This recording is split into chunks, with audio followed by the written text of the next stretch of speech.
Toll ಪ್ಲಾಜಾಗಳಲ್ಲಿ ಇನ್ಮೇಲೆ ನಗದು ನಡೆಯಲ್ಲ. ಏಪ್ರಿಲ್ 1ರಿಂದ ಜಾರಿಗೆ ಬರ್ತಿದೆ ಹೊಸ ರೂಲ್ಸ್. ರಾಷ್ಟ್ರೀಯ ಹೆದ್ದಾರಿಗಳಲ್ಲಿ ಸಂಚರಿಸುವ ವಾಹನ ಸವಾರರೇ ಗಮನಿಸಿ. ಏಪ್ರಿಲ್ 1ರಿಂದ ಟೋಲ್ ಪ್ಲಾಜಾಗಳಲ್ಲಿ ನಗದು ಹಣ ಸ್ವೀಕರಿಸುವುದನ್ನು ಸಂಪೂರ್ಣವಾಗಿ ನಿಲ್ಲಿಸಲಾಗುತ್ತದೆ. ಡಿಜಿಟಲ್ ಪಾವತಿಯನ್ನು ಉತ್ತೇಜಿಸಲು ಮತ್ತು ಟೋಲ್ಗಳಲ್ಲಿ ವಾಹನಗಳ ದಟ್ಟಣೆ ಕಡಿಮೆ ಮಾಡಲು ಕೇಂದ್ರ ಸರ್ಕಾರ ಈ ಮಹತ್ವದ ತೀರ್ಮಾನ ಕೈಗೊಂಡಿದೆ. ಇನ್ಮೇಲೆ ಫಾಸ್ಟ್ಯಾಗ್ ಕಡ್ಡಾಯವಾಗಿದ್ದು ಕೇವಲ ಆನ್ಲೈನ್ ಮೂಲಕವೇ ಟೋಲ್ ದರ ಕಡಿತವಾಗಲಿದೆ. ಒಂದು ವೇಳೆ ಫಾಸ್ಟ್ಯಾಗ್ ಇಲ್ಲದೆ ಟೋಲ್ ಪ್ರವೇಶಿಸಿದರೆ ಅಥವಾ ಕಾರ್ಡ್ನಲ್ಲಿ ಹಣವಿಲ್ಲದಿದ್ದರೆ ಭಾರೀ ದಂಡ ತೆರಬೇಕಾಗಬಹುದು ಎಂಬ ಎಚ್ಚರಿಕೆ ನೀಡಲಾಗಿದೆ.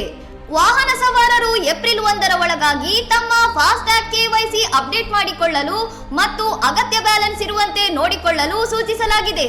ಇನ್ನಷ್ಟು ಸುದ್ದಿಗಳಿಗಾಗಿ ನೋಡ್ತಾ ಇರಿ ಸೌರಂ ಟಿವಿ.